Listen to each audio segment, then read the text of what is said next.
Hello everyone, a very good morning, good afternoon and good evening depending of course from wherever and whenever you have joined this discussion. नमस्कार, मैं हूँ रुचिता और study stopper में आप सभी का बहुत बहुत स्वागत है। तो फ्रेंड्स, हम हमारी टीचिंग एप्टीट्यूड की सीरीज़ को कंटिन्यू करते हुए आज सेकंड पार्ट की ओर बढ़ेंगे, जिसमें हम ये सारे टॉपिक्स को कवर करेंगे और इन्हें डिस्कस करेंगे। तो चलिए डिस्कशन को स्टार्ट करते हैं। ओके, फर्स्ट टॉपिक है मैक्सिम्स ऑफ टीचिंग। सबसे पहले हम देखते हैं कि मैक्सिम की डेफिनेशन क्या है। सो it's a fundamental principle or a ground rule that has been evolved over a period of time and acts as a guide for future action or behavior. तो मैक्सिम बेसिकली क्या है?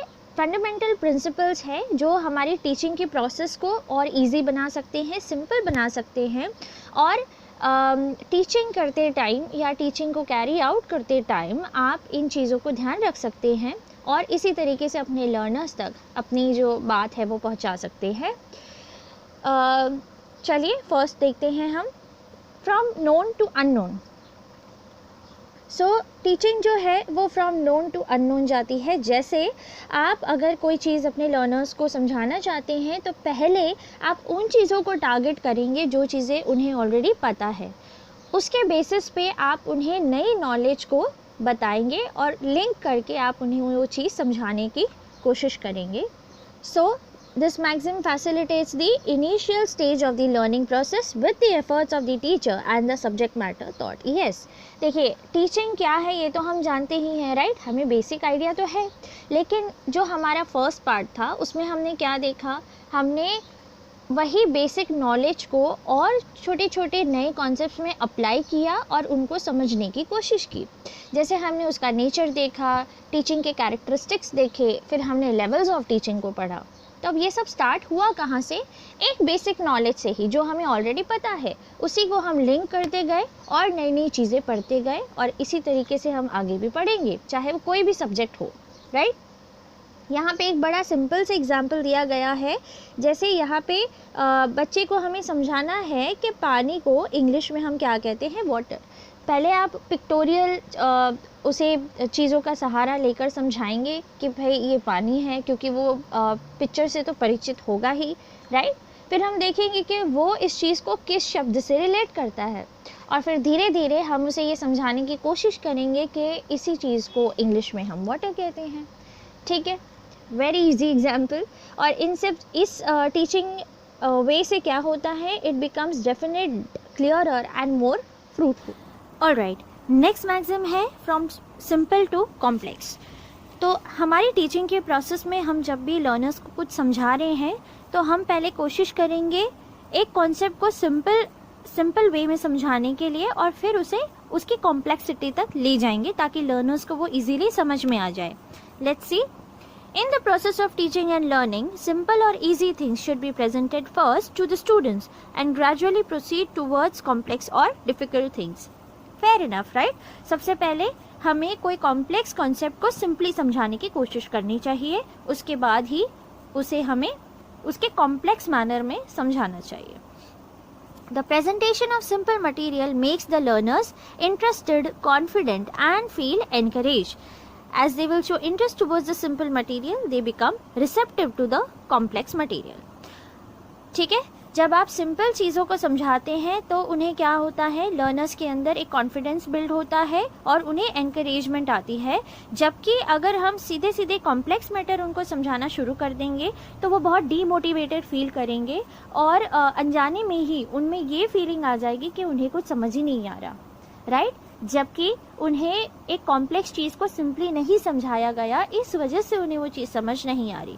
For example, वही अगर आप बच्चे को direct sum solve करने के लिए दे देंगे और उन्हें कहेंगे कि चलो आप ट्राई करो अपने आप, आपको मैंने एक दो बार तो समझा दिया एडिशन सब्ट्रैक्शन क्या है, अब आप ट्राई करो, तो उससे वो नहीं होगा, राइट? उसको वो कॉन्फिडेंस अभी तक आया ही नहीं है एडिशन सब्ट्रैक्शन में। और हम अगर डायरेक्ट उसको सम सॉल्व करने दे देंगे तो he will not be able to solve the problem, right?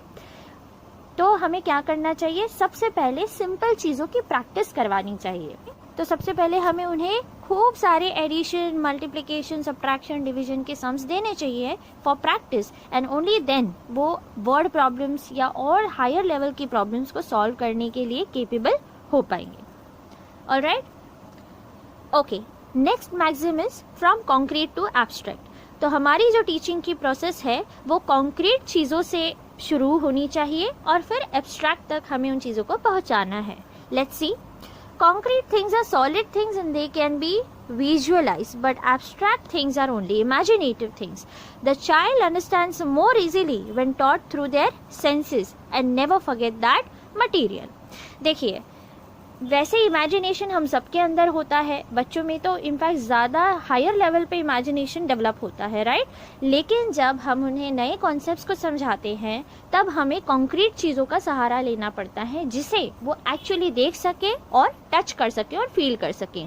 जैसे हमें उन्हें समझाना है कि जो स्वीट टेस्ट होता है वो कैसा होता है, तो हमें उन्हें चॉकलेट देनी है ना. जब वो चॉकलेट को खाते हैं तब वो समझ जाएंगे कि इसका जो टेस्ट है वो स्वीट टेस्ट होता है, राइट. अब उन्हें वो कैसे समझ में आया? उनके सेंसेस से, क्योंकि वो उसे फील कर पा रहे हैं, ठीक है, तो वो उससे डायरेक्टली कनेक्ट हो पाएंगे. अगर हम डायरेक्ट उन्हें ये बताएंगे कि ये जो चॉकलेट है ये स्वीट होती है टेस्ट में, तो उनके लिए समझना मुश्किल हो जाएगा. लेकिन जब वो एक्चुअली उसे टेस्ट करेंगे, खा के देखेंगे, तब वो उससे और रिलेट कर पाएंगे और उन्हें स्वीट टेस्ट होता क्या है वो समझ में आ जाएगा. Alright. Then on the other hand, if abstract things और ideas are presented, they forget it soon. यहाँ पे बहुत अच्छे एग्जाम्पल दिया है. सबसे पहले, एज फ्रीबिल सेड, फ्रीबिल एक बहुत अच्छे एक्सपोनेंट है इस फील्ड में. उनके अनुसार ये जो मैक्सिम है ये इन्होंने ही दिया है. Our lessons ought to start in concrete and and in the abstract. हमें स्टार्ट करना है लेसन्स को कॉन्क्रीट वे में, कॉन्क्रीट चीज़ों को लिंक करके, और फिर एब्स्ट्रैक्ट लेवल तक उन्हें पहुंचाना है.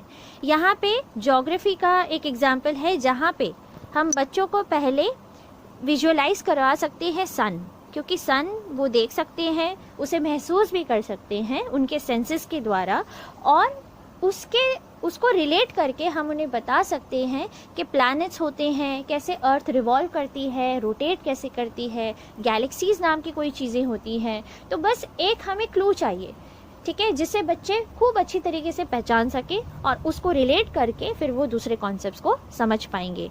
अब जब आप गैलेक्सीज की बात करते हैं तो ये उनके इमेजिनेशन तक पहुंचने की कोशिश करती है और वो भी इस चीज़ को इमेजिन करना स्टार्ट कर देते हैं, यानी कि वो एब्स्ट्रैक्ट लेवल तक पहुंचना शुरू कर देते हैं. ऑलराइट. नेक्स्ट हम आते हैं फ्रॉम एनालिसिस टू सिंथेसिस. देखिए, सबसे पहले हम समझते हैं कि एनालिसिस किसे कहते हैं और सिंथेसिस किसे कहते हैं. When we divide a thing into parts और separate elements in order to understand it easily, it is called analysis. ये एनालिसिस जो शब्द है ये हम फ्रिक्वेंटली सुनते हैं न्यूज़ एनालिसिस से रिलेट करके, राइट. हम अक्सर सुनते हैं ना, न्यूज़ एनालिसिस हो रही है, न्यूज़ को एनालाइज किया जा रहा है. तो किसी भी न्यूज़ को जब एनालाइज किया जाता है तो क्या किया जाता है, उसको पार्ट्स में डिवाइड किया जाता है, उसके हर एक पहलू को देखा जाता है, हर एक एंगल को एनालाइज किया जाता है ना. जब इलेक्शंस होते हैं तो हमारे एक्सपर्ट्स होते हैं, वो बड़े सब तामझाम लेके बैठते हैं, डेटा लेके बैठते हैं कि बीजेपी को इस साल में इस सीट से इतना फ़ायदा हुआ था, कांग्रेस को इतना फ़ायदा हुआ था, राइट. तो क्या हो रहा है यहाँ पे, हमने एक बड़ी सी चीज़ को छोटे पार्ट्स में डिवाइड करके, या इलेक्शंस को हमने पार्ट्स में डिवाइड किया और फिर उसको एनालाइज किया. जब हम एग्ज़ाम की बात करें हमारी, तो हम इसे कैसे एनालाइज कर सकते हैं. सबसे पहले तो हम इसे पार्ट्स में डिवाइड कर देंगे. जो पहला पार्ट होगा वो हमारा होगा सिलेबस, राइट. अब हमारे कितने पेपर्स होते हैं, 2 पेपर्स होते हैं. जो पेपर 1 होता है वो सबके लिए कॉमन है और जो सेकंड पेपर है वो आपका सब्जेक्ट ओरिएंटेड है. तो हम पहले इन दोनों का सिलेबस देखेंगे, फिर हम जाएंगे प्रीवियस ईयर क्वेश्चंस पे, राइट, PYQs पे जाएंगे, और फिर हम क्या करेंगे, हम ये देखेंगे कि कौन से टॉपिक्स की ज़्यादा वेटेज है और कौन से टॉपिक्स की कम वेटेज है. तो अब हमने क्या किया, हम इसको एनालाइज ही कर रहे हैं, ठीक है. हमने एक बड़े से सिलेबस को पार्ट्स में डिवाइड कर दिया with the help of previous year question papers. अब देखिए इससे क्या होगा, जब आप इसको सिंथेसाइज करेंगे, जब आप इसको एक साथ ले आएंगे, तब आप देखेंगे कि अब पहले के कंपैरिजन में आपके पास कम टॉपिक्स है पढ़ने के लिए, ठीक है। तो एनालिसिस में आप एक कॉम्प्लेक्स चीज़ को पार्ट्स में डिवाइड करते हैं, और सिंथेसिस में क्या करते हैं, हम जो हमने एनालाइज किया है अब उसको दोबारा से जोड़ के, उन पार्ट्स को दोबारा से जोड़ के एक पूरी पिक्चर को देखने की कोशिश करते हैं। All parts are shown as a whole. The process of analysis is easier than synthesis for understanding a thing. This process develops the analytical power. Analysis से क्या आएगा आपके अंदर, एनालिटिकल पावर डेवलप होगा, and it is the best method of starting the teaching process, right. इस तरीके से आप किसी भी एक कॉम्प्लेक्स चीज़ को, या जो दिखने में बहुत ही महासागर से आपको एक सिलेबस लगता है, लेकिन आप उसको टुकड़ों में बांट के एनालाइज करिए, फिर वो चीज़ आपके लिए बहुत ही इजी लगने लगेगी। नेक्स्ट मैक्सिम है from particular to general. A teacher should always proceed from particular to general statements. देखिए, जब भी किसी मेडिसिन का परीक्षण होता है तो सबसे पहले उसको किसके ऊपर ट्राई किया जाता है, एनिमल्स के ऊपर, right. And the most favourite one is the rat, है ना। उस बेचारे पे सारे एक्सपेरिमेंट्स किए जाते हैं, और फिर एक जेनरिक वे में वो मेडिसिन मार्केट में अवेलेबल कर दी जाती है फॉर जनरल पब्लिक, राइट। इसका मतलब क्या हुआ, हमने कोई चीज़ एक पर्टिकुलर एनिमल पे ट्राई की और फिर उसे जनरलाइज कर दिया कि चलो अगर इस पे वर्क कर रही है तो वो सब पे वर्क करेगी, ठीक है। इसी तरीके से हम जब भी कोई कॉन्सेप्ट समझा रहे होते हैं जिसमें ऐसा कोई एग्जाम्पल हम यूज़ कर सकते हैं, तो हमें बच्चों को पहले एक पर्टिकुलर चीज़ पे उसका उपयोग करके उसको डेमोन्स्ट्रेट करना चाहिए, जिससे कि बच्चे जो हैं उसको जनरलाइज कर सकें अपने जीवन में भी, ठीक है। जैसे हमने लॉ ऑफ ग्रेविटी उन्हें बता दिया, अब ये हर चीज़ पे अप्लाई होती है ना। हमने बस बता दिया कि देखिए, when an apple falls from a tree, why does it fall on the ground, because of the law of gravity. ये लॉ है जो कि न्यूटन ने दिया है। अब कोई भी जो चीज़ धरती की ओर बढ़ रही है वो ग्रेविटी की वजह से बढ़ रही है, ये चीज़ बच्चा अपने दिमाग में बिठा लेगा सिर्फ एक एग्जाम्पल से, है ना। अब ये जो है ना, proceeding from particular to general, this is called inductive teaching.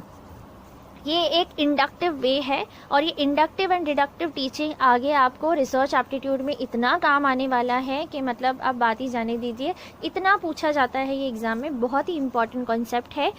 When you go from particular to general statements, it is called inductive teaching, inductive reasoning, inductive research, ठीक है।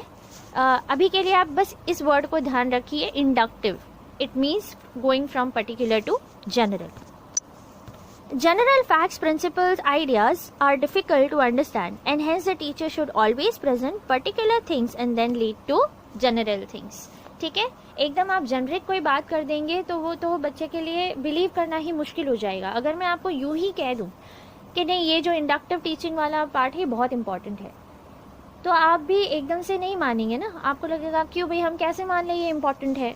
तो मैं आपको प्रीवियस ईयर क्वेश्चंस के कुछ एग्जांपल्स दूंगी। मैं बताऊंगी कि देखिए 2019 में इस तरीके से पूछा गया था, 2020 में इस तरीके से पूछा गया। तो जब मैं आपको पर्टिकुलरली 1-2 साल के एग्जांपल्स दूंगी तो तब आप भी इसको जनरलाइज कर पाएंगे कि हाँ भाई, ये 2-3 साल पूछा गया है तो इसके कम से कम कुछ तो चांसेस है एग्जाम में आने के। So this is the way you will head from particular to general. Alright. अब जो 6th है हमारा मैक्सिमम ऑफ टीचिंग, वो है फ्रॉम एम्पेरिकल टू रैशनल। ये थोड़ा हमें ध्यान से पढ़ना होगा, ये थोड़ा सा डिफरेंट है। See, empirical knowledge is that which is based on observation and first hand experience about which no reasoning is needed at all. जो आप शेयर ऑब्जर्वेशन से महसूस करते हैं उसे हम क्या कहते हैं, एम्पेरिकल नॉलेज। जो आप पहली बार ट्राई कर रहे हैं, जिसके बारे में आपको फर्स्ट हैंड एक्सपीरियंस हो रहा है, उसे हम एम्पेरिकल नॉलेज कहते हैं, ठीक है। जिसमें आपको कोई reason as such first time के लिए समझ नहीं आता, लेकिन आपको एक्सपीरियंस ज़रूर होता है, दैट इज़ एम्पेरिकल नॉलेज। और ये कैसी होती है, it is concrete, particular and simple, we can feel and experience it. On the other hand जो रैशनल नॉलेज है, it is based upon arguments and explanations, ठीक है।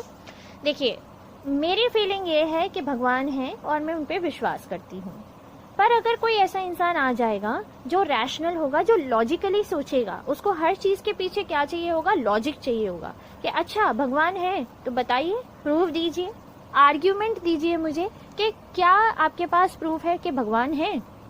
अब क्या हम उसे ये प्रूव करके दिखा सकते हैं?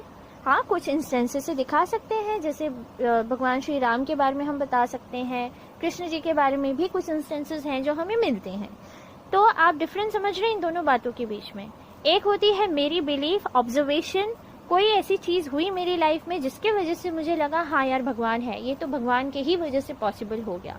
लेकिन जो रैशनल इंसान है वो मुझे तर्क दे सकता है, ठीक है, कि नहीं नहीं इसमें कौन सी बड़ी बात है, अगर पत्थर में से पानी निकल रहा है तो इसके पीछे तो साइंस है और कोई भगवान का चमत्कार नहीं है। तो वो मुझे ऐसे लॉजिकल क्या देगा, आर्ग्यूमेंट्स देगा। अब यहाँ देखिए एक और एग्जाम्पल है। देखिए मैं अगर आपको डायरेक्टली यही कह दूं कि देखिए जब वाटर हीट होता है ना तो बॉयल होने लगता है, लेकिन कैसे होता है, उसके पीछे क्या लॉजिक है, तो वो जब हम बच्चों को डेमोन्स्ट्रेट करके बताएंगे तब उन्हें वो और अच्छे से और कॉन्क्रीट तरीके से समझ आ जाएगा, ठीक है। जब वाटर हीट होता है तो क्या होता है, मॉलिक्यूल्स में काइनेटिक एनर्जी डेवलप होती है जिसके वजह से थर्मल एजिटेशन होता है मॉलिक्यूल्स के बीच में और फिर वो बॉयल होने लगते हैं।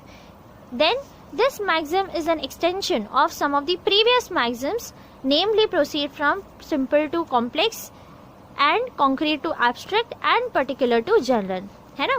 हमने particular to general में भी तो यही पढ़ा था कि आप पहले एक चीज को डेमोन्स्ट्रेट करिए और फिर उसको जनरलाइज करिए। तो ये भी यही है, लेकिन थोड़ा सा हायर लेवल पे ये चला जाता है जिसको आप अपने एटीट्यूड्स, बिलीव्स पे भी अप्लाई कर सकते हैं। ऑलराइट, एम्पेरिकल को आप एक्सपेरिमेंटेशन का भी नाम दे सकते हैं। ये आप एक्सपेरिमेंट कर रहे हैं, ऐसे भी आप समझ सकते हैं। और फिर आप रैशनली, अब जब आपने एक्सपेरिमेंट कर लिया है तो आपको उसका लॉजिक भी पता चलेगा जिससे आप रैशनली किसी को एक्सप्लेन कर सकते हैं, ठीक है। तो ये एक तरीके का पर्टिकुलर टू जनरल ही हो गया कि आपने पहले एक्सपेरिमेंट कर लिया, फर्स्ट हैंड एक्सपीरियंस ले लिया और उसके बाद फिर आप उसके लिए अपने आर्ग्यूमेंट्स बिल्कुल दे सकते हैं, ठीक है। अब आता है most important, induction to deduction. This is very important. Induction मैंने आपको एक ग्लिम्स दे ही दिया था अभी थोड़ी देर पहले ही, कि जब आप एक पर्टिकुलर चीज से जनरल की ओर जाती हैं तो उसे कहते हैं क्या, इंडक्शन। ओके, चलिए यहाँ पे देखते हैं हम।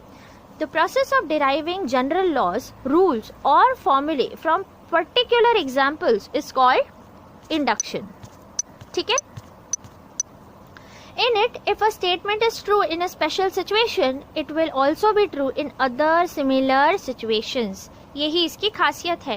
अगर एक सिचुएशन में आपका कोई लॉ ट्रू हो रहा है तो इंडक्टिव रूल में ये बिल्कुल हो सकता है कि दूसरे सिमिलर सिचुएशंस में भी वो लॉ आपका अप्लाई होगा। जैसे हमने उस एग्जाम्पल में देखा था law of gravity.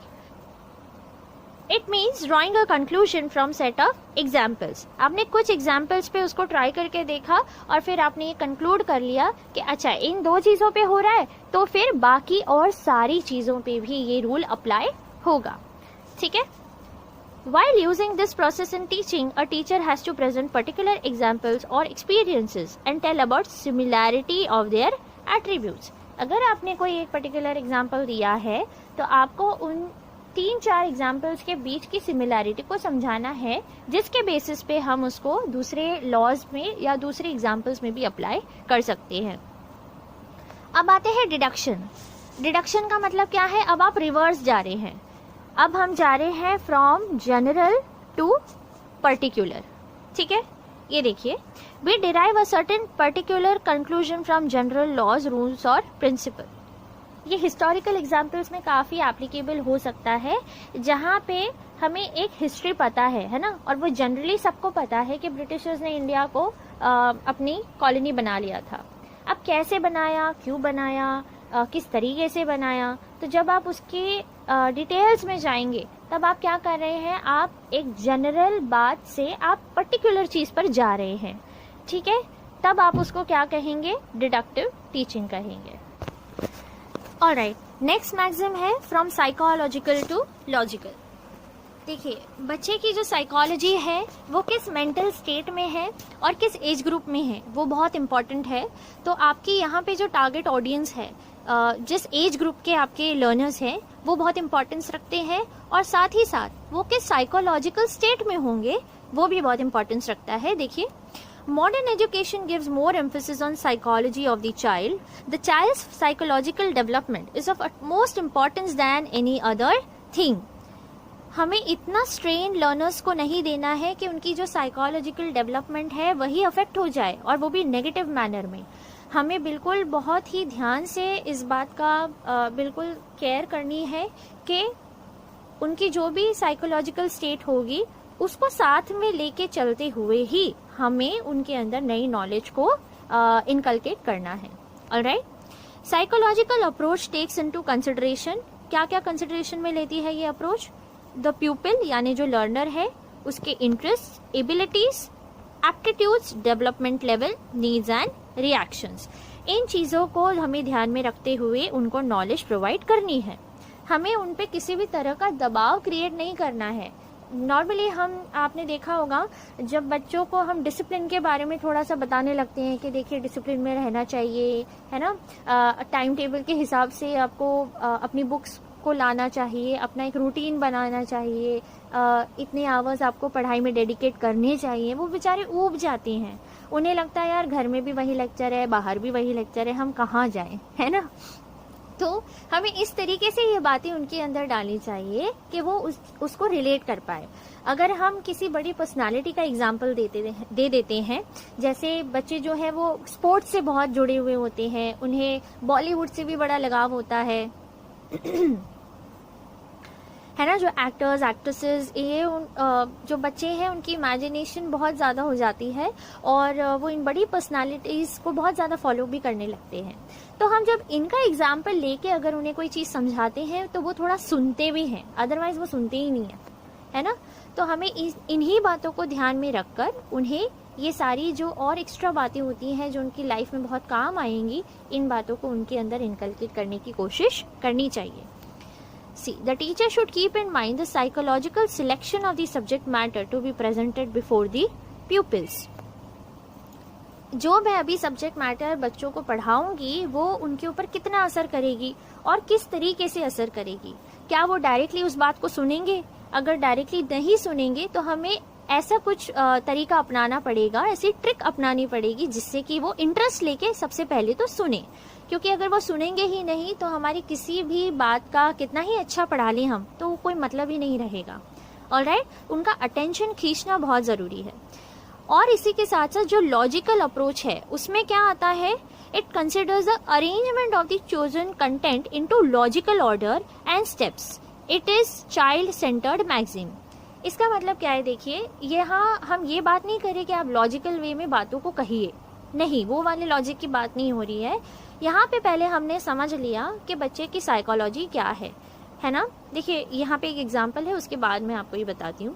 For example, a teacher tells the story of a poem to students when they are not interested in reading. Suppose teacher ने स्टूडेंट्स को कह दिया कि भाई आप ये पोएम रीड करिए और साथ ही साथ मैं आपको एक्सप्लेन करती हूँ, लेकिन आपको थोड़ी देर में ये समझ आ गया, टीचर को ये समझ आ गया कि बच्चों का मन अभी रीड करने में नहीं है। उन्होंने क्या किया, बच्चों को बोला भाई चलो आप अपनी बुक्स वगैरह बंद कर दो, हम एक स्टोरी सुनेंगे। अब सारे बच्चों को एकदम अचंबा लगा होगा कि अरे यार चलो चलो बुक्स तो हम बंद कर रहे हैं, अब मैम एक स्टोरी सुनाएंगे हमको, राइट। अब क्या किया, टीचर ने उनका अटेंशन ग्रैब कर लिया, है ना। अब बच्चे बहुत ही अटेंटिव होके सुनेंगे, तो मैम ने जो है स्टोरी बता दी, और वो स्टोरी किससे रिलेटेड थी, उसी पोएम से रिलेटेड थी। इनडायरेक्टली बच्चों ने क्या किया, उस पोएम को भी समझ लिया विदाउट रीडिंग। उन्हें वो बर्डन लगा ही नहीं कि हम एक पोएम पढ़ रहे हैं, और एक स्टोरी के माध्यम से उन्होंने उस पोएम को भी पढ़ लिया।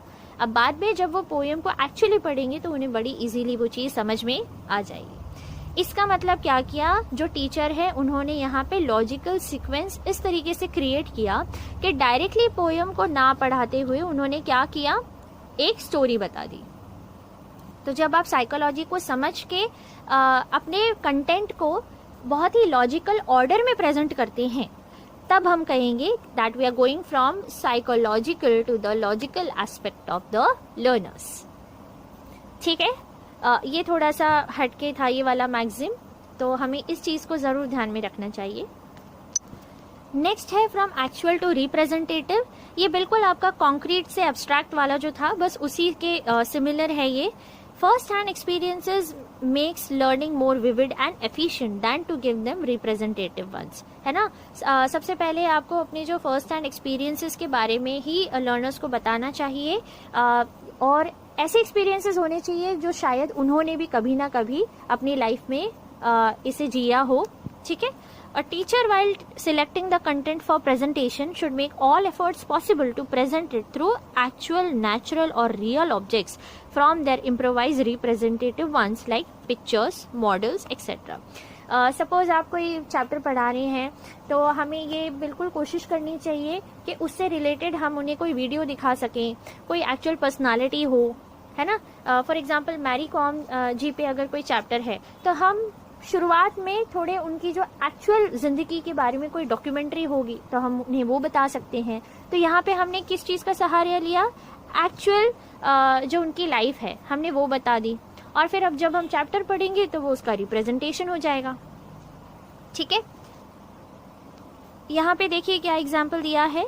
For example, to teach about Golden Temple Amritsar, a teacher should try his best to visit the actual place, and that learning will be more vivid and the pupils will retain it for a long time in spite of teaching through sketches, model or a picture। ठीक है, वो कह रहे हैं कि अगर आप किसी प्लेस के बारे में भी बता रहे हैं तो अगर आपका उसके अंदर का एक्सपीरियंस बहुत अच्छा होगा तब आप उसको और अच्छे तरीके से अपने लर्नर्स तक पहुंचा सकते हैं। जैसे अगर आपको एग्ज़ाम के बारे में बता रही हूँ तो अगर मैंने ये एग्ज़ाम दी है तो मैं आपको और अच्छे तरीके से इसके डूज एंड डोंट्स बता सकती हूँ, जो कि मैं बताऊंगी आपको, लेकिन थोड़ा उसके लिए आपको सब्र करना पड़ेगा। आगे बिल्कुल ऐसा एक वीडियो हम ज़रूर लाएंगे। Alright, representative form should be used at the higher classes than in the lower classes, है ना। हायर क्लासेस में क्या होता है, बच्चों की इमेजिनेशन काफ़ी हद तक डेवलप हो चुकी होती है और वहाँ पे वो रिप्रेजेंटेटिव जो भी फॉर्म्स होते हैं उनको समझ जाते हैं, ठीक है। आपको ज़्यादा उनको इलैबोरेट नहीं करना पड़ता, काफ़ी कुछ वो self study, self learning, self experience से भी समझ जाते हैं। नेक्स्ट है फ्रॉम डेफिनेट टू इनडेफिनेट। ये भी बिल्कुल आप उसी का एक एक्सटेंशन कह सकती हैं।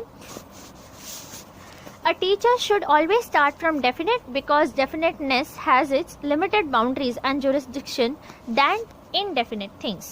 We always have confidence on definite and tested things.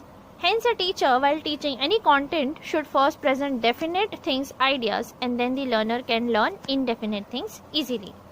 है ना, जो आपको दिख रहा है वही आप अगर लर्नर्स को पढ़ा देंगे तो बाकी का काम बहुत आसान हो जाएगा, क्योंकि एक बार एक कॉन्सेप्ट जब लर्नर्स के दिमाग में फिट बैठ जाता है तब वो किसी और चीज़ को जो शायद उन्होंने ना पढ़ी हो, ना समझी हो, लेकिन क्योंकि आपने उससे एक सिमिलर कॉन्सेप्ट उनको पढ़ा रखा है, उन्होंने समझ भी लिया है, तो वो उस चीज़ को अप्लाई करने लगते हैं।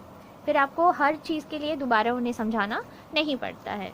For example, definite rules of grammar, है ना, अगर आपने रूल्स बता दिए उनको तो वो फिर आगे चल के किसी भी सेंटेंस फ्रेमिंग में उसे यूज़ कर सकते हैं, ठीक है। जैसे अभी आप टीचिंग पढ़ रहे हैं तो आई होप कि आप आगे भी जब भी आपके प्रैक्टिकल लाइफ में ऐसी कोई सिचुएशन आएगी तो आपको ज़रूर कहीं ना कहीं याद आएगा, हाँ हमने ऐसे कुछ मैगज़िन्स पढ़े थे, है ना, जो हमें स्टडी स्टॉपर में बताया गया था, इस चैनल पर हमने पढ़ा था, और चलिए उसको हम क्या करें, अप्लाई करने की कोशिश करते हैं।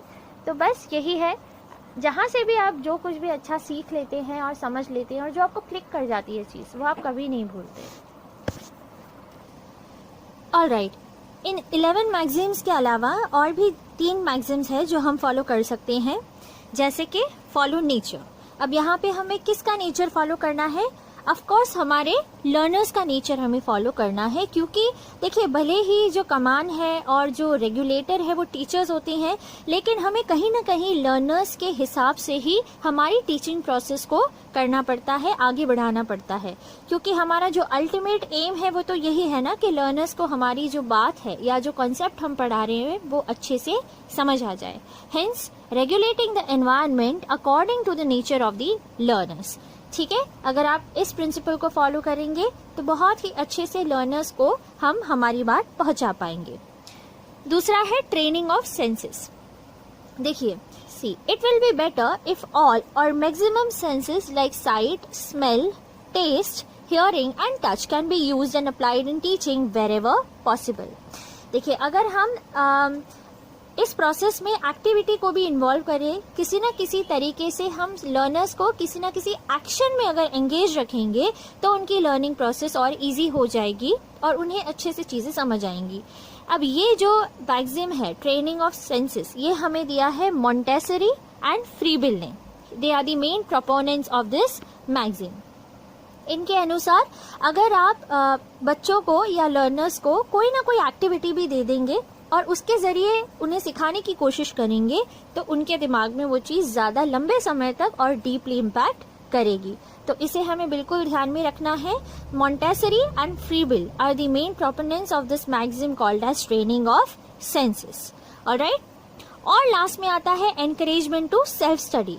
ये बहुत इंपॉर्टेंट है, चाहे आप किसी भी एज के लर्नर्स हो, राइट। सेल्फ स्टडी हमारे लिए बहुत इंपॉर्टेंट है।